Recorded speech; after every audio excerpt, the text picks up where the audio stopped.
అస్సలాము అలైకుం వరహమతుల్లాహి వబరకాతుహు. అల్హమ్దులిల్లాహి రబ్బిల్ ఆలమీన్ వస్సలాతు వస్సలాము అలా సయ్యిదిల్ ముర్సలీన్. అమ్మాబాద్. ప్రియ విశ్వాస తెలుగు సోదర సోదరీమణులకు ఇస్లామిక్ లైఫ్ టెక్నిక్స్ ఛానల్లో స్వాగతం, సుస్వాగతం. అనంత కరుణామయుడు, అపార కృపాశీలుడు అయిన అల్లాహకే స్తోత్రాలన్నీ, పొగడ్తలన్నీ. మిత్రులారా, మన ఛానల్లో ఖురాన్, హదీస్ తప్ప మరే విషయము ఉండదు. ఇది ధార్మిక విద్య, అంటే ఇస్లామీయ విద్య. దీన్ని ప్రతి ఒక్క ముస్లిం నేర్చుకోవాలి, దాని ప్రకారం జీవించాలి, దాన్ని ఇతరులకు అందజేయాలి. మిత్రులారా, మనము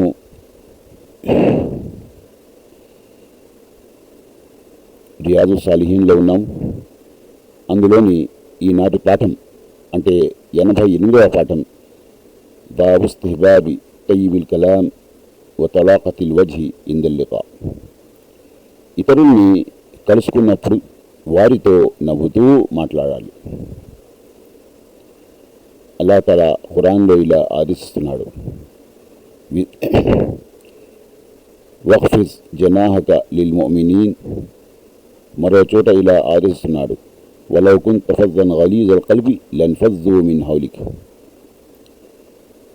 విశ్వాసుల పట్ల మృదువుగా మెలుగు. అల్-హిజ్ర్ 88. ప్రవక్త, నీవే గనక కర్కసుడవు, కఠిన హృదయుడవు అయినట్లయితే వారందరూ నీ సహచరులు నీ చుట్టుపక్కల నుండి దూరంగా పోయేవారు. ఆలి ఇమ్రాన్ 159. దీని వివరణ ఏమిటంటే, మొదటి సూఫీలో దైవ ప్రవక్త సల్లల్లాహు అలైహి వసల్లంను మృదుత్వం, నమ్రతా వైఖరిని అవలంబించమని ఆదేశించబడింది. రెండవ సూఫీలో ధర్మ ప్రచార కార్యానికి మృదుత్వం, ప్రేమ, అనుకువ ఇలాంటి ఇతర నైతిక విలువలు చాలా అవసరం. ఇవి లేకుంటే ప్రజలు దగ్గరికి రారు, దూరంగా పారిపోతారు, అభిమానించటానికి బదులు అసహించుకుంటారని చెప్పబడింది. ఒక హదీసులో ఇలా ఉంది, అదీ బిన్ హాతిమ్ రజియల్లాహు అన్హు కథనం ప్రకారం దైవ ప్రవక్త సల్లల్లాహు అలైహి వసల్లం ఇలా ప్రబోధించారు, ఖర్జూరపు ముక్కతోనైనా సరే నరకాగ్ని నుండి మిమ్మల్ని మీరు కాపాడుకోండి. అది లభించకపోతే కనీసం ఓ మంచి మాట మాట్లాడి అయినా సరే. బుఖారీ, ముస్లిం. సహీ బుఖారీలోని సంస్కార ప్రకరణం, సహీ ముస్లింలోని జకాత్ ప్రకరణం. ఒక హదీసులో ఇలా ఉంది, అబూ హురైరా రజియల్లాహు అన్హు కథనం ప్రకారం దైవ ప్రవక్త సల్లల్లాహు అలైహి వసల్లం ఇలా ప్రవచించారు, ఒక మంచి మాట కూడా సదఖాయే, దానం చేయటంతో సమానమే. బుఖారీ, ముస్లిం. మరో హదీసులో ఇలా ఉంది, అబూజర్ రజియల్లాహు అన్హు కథనం ప్రకారం దైవ ప్రవక్త సల్లల్లాహు అలైహి వసల్లం ఒకసారి నాకు హితోపదేశం చేస్తూ, ఏ మంచి పనిని అల్పంగా భావించకు, నీ సోదరుణ్ణి నవ్వుతూ పలకరించటానైనా సరే. ముస్లిం. సహీ ముస్లింలోని సత్కార్యాల ప్రకరణం. ఇందులోని ముఖ్యాంశాలు: షరియత్ దృష్టిలో అభిలషణీయమైన ప్రతి పనిని మారూఫ్గానే భావించాలి. అలాంటి మంచి పనుల్లో దేన్ని అల్పమైనదిగా భావించకూడదు. చివరికి ఇతరులతో నవ్వుతూ మాట్లాడటాన్ని కూడా చులకనగా చూడకూడదు.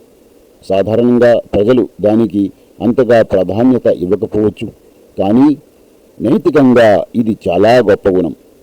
ఎదుటి వ్యక్తి పట్ల తమకున్న ప్రేమాభిమానాలను వ్యక్తం చేసుకునే విధానం. అందుకే ఇస్లాం ధర్మం దానికి అంతగా ప్రాధాన్యత ఇస్తుంది. మిత్రులారా, చూసారా, ఇస్లాం జీవితంలోని తారసపడే ప్రతి పనిని, ప్రతి విషయాన్ని గురించి మనకు బోధిస్తుంది. చివరికి ఇతరుల్ని కలుసుకునేటప్పుడు వారితో ఎలా మాట్లాడాలి అనే విషయాల్ని కూడా మనకు బోధిస్తుంది.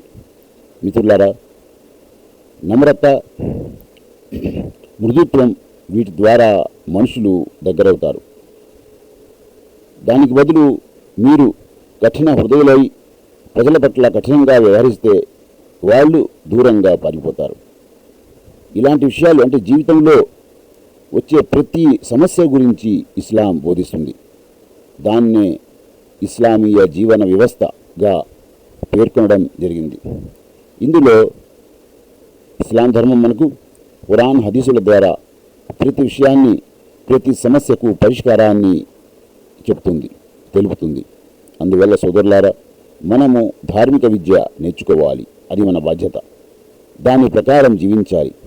దాన్ని మన భార్యా బిడ్డలకు నేర్పాలి, మన బంధువులకు తెలియజేయాలి, మన మిత్రులకు తెలియజేయాలి. అల్లాహ్ తఆలా మనందరికీ ధార్మిక విద్య నేర్చుకొని దాని ప్రకారం జీవించే, దాన్ని ఇతరులకు అందజేసే భాగ్యాన్ని ప్రసాదించుగాక. అల్లాహ్ తఆలా మనందరికీ తీర్పు దినం నాడు సాఫల్యం పొందే భాగ్యం ప్రసాదించుగాక. ఆమీన్. వ ఆఖిరు దావానా అనిల్ హమ్దులిల్లాహి రబ్బిల్ ఆలమీన్. అస్సలాము అలైకుం వరహమతుల్లాహి వబరకాతుహు.